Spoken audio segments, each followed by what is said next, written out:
See, this causes more pain. This is a deep, clever, clever tactic of the mind, because it's natural. Like, strongest instinct we have is self-preservation. So including in that is that we don't want to feel pain, obviously.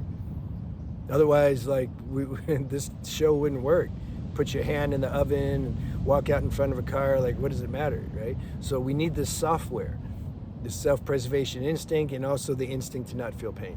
But the mind, like, this is its job to corrupt the software. It's like the virus that tries to corrupt the software, which happens a lot more on Windows than it does Apple. I'm a poster boy for Apple, man. That's it. Apple forever. Just doesn't break. I love things that don't break. Simple. I like simple stuff. I don't want to mess with anything. Just simple stuff, you know.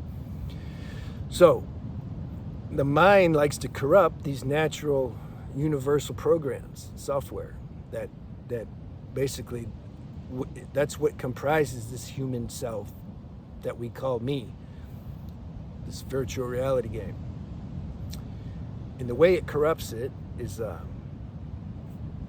natural instinct is there to not feel pain. So if you feel pain, something wants to, like, get rid of it. Like, I need to get rid of this pain. That's natural. It's normal. What we're missing, though, is the spiritual ingredient, which is acceptance. It's like, wait, life, like this is the moment. Like, okay, I didn't create the pain. Here's the thing. Just remember this. You didn't willfully cause this pain. You didn't just, like, create it, whether it be mental pain, emotional pain, physical pain. You weren't just sitting here bored and you're like, okay, I'm going to create some depression. No, it's a karmic process, this whole life. So you're experiencing the pain, and this is how the mind corrupts it. Mind comes in and excessively tries to get rid of the pain in an obsessive way.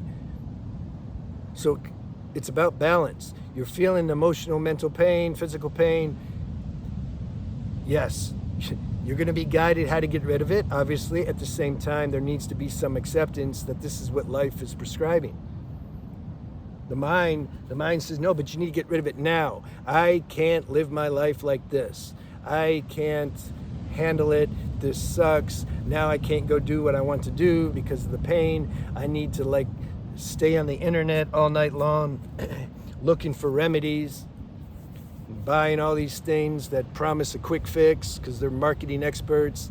Or maybe this guru, I got to go across the world and see this guru because this other person said if he touches my head, everything's fine. Okay, I got to go do that. That's how mind messes things up. Gets too obsessive about things.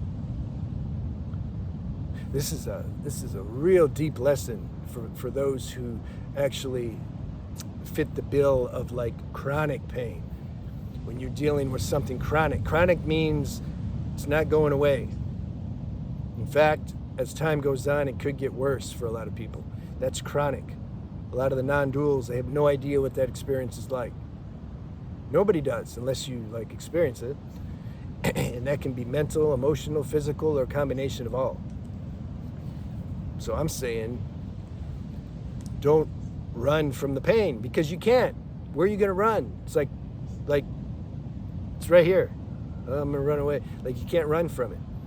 At some point, life makes you realize that. It took me, like, decades. I was hopping from continent to continent for, like, years. I'm going to go try this. I'm going to go try that. Oh, this is natural medicine. All right. I'm going to see this medicine man. Oh, this guru, India. Yeah, that's where it's at. Yeah, what a joke. I'm going to do a video with my Indian friend. We're going to talk about India. So then at some point I realized, you can't run from this, man. It's like, how many more things are you going to try using self-will to fix something that you've been karmically ordained to experience? Like, how many more times? I'm like, yeah, no more times. I'm done. Then there was a surrender and acceptance. Then there was some serenity. And then I could start to listen to how intuition functions. Big difference. Intuition and mind. Huge difference. Intuition guides you on remedies, on things that will help, but it's you're getting guidance now from like the source itself, not from the little mind, logical deductive mind with the little pros and cons. Man, it can't figure out anything, not anything big. It can maybe figure out how to buy a plane ticket online or something, but it can't figure out like existential solutions. Only intuition can. And then you start to trust that and you let it guide you. But you can't get access to that unless you're already in a deep state of acceptance. Because if I'm in the mode of like, I gotta fix it, I, ego, self-will, then I'm gonna come up short every time. And I can spend my whole life trying to fix stuff. I remember the last town I was in, the guy was, I don't know, he's like 75. And he'd like every week or something, he'd come out, he'd say, oh, did you hear about this? The new thing, you put it on your head and it stimulates your pineal gland, and and then the next week there was this special powder that you like mix in water, and I'm like, damn, man, he reminded me of me, but I'm like, how long is he gonna keep doing this? Like, except like you're 75 years old, bro, like, yeah, you're probably not going to be able to regenerate yourself like you want to feel like you were when you were, 30s or 40s. Accept life, like accept it.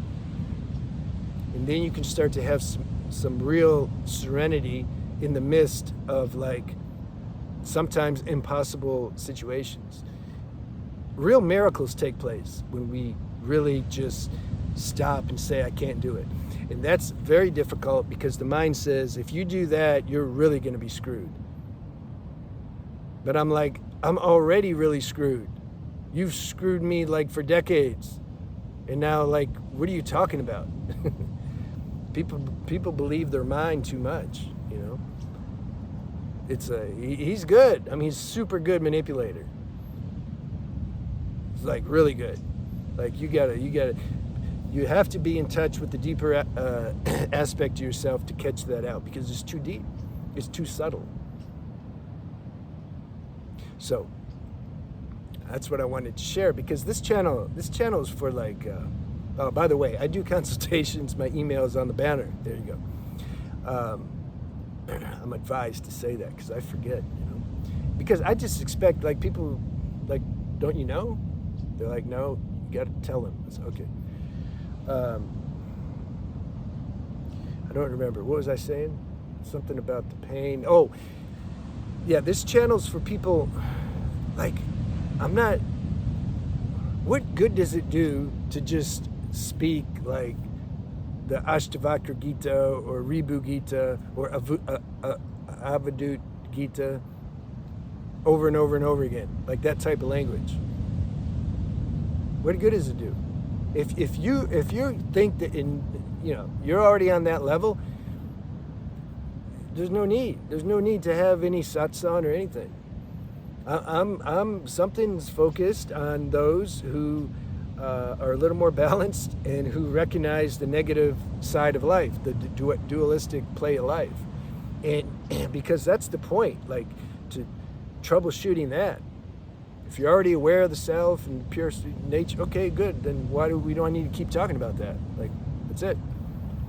But what about the things, the tests that life administers to people? That can get dicey and hairy sometimes. So we're here to address that. That's the balance. So this is why I talk about these subjects. Otherwise, it would just be so boring, man. Just to be like, I'm just sitting here. There's a sense of like trees and a body, but really there's just consciousness, and oh man, it's like, let's get into it. What's your real life, real time situation that seems to be troubling you? Yeah, you can know it don't exist and all that, that's fine, but like, what do you want to do? So these are the things too we're going to do in our group. Have another group at some point. I don't have a date yet, but we'll have it, and then we'll get into that, because if we didn't have any karma, any issues, any struggle, anything, there's no need to even talk about awakening. Awakening's automatic. Awakening is when It's not a one and you're done. Awakening is when there's no ragisticness. There's no restlessness, which is created usually by certain trials and tribulations and struggles, and the mind gets into that and creates an identity, and then that creates the aspiration to like wake up from that. So those are the things we should focus on, right? That's what I think. All right, see you.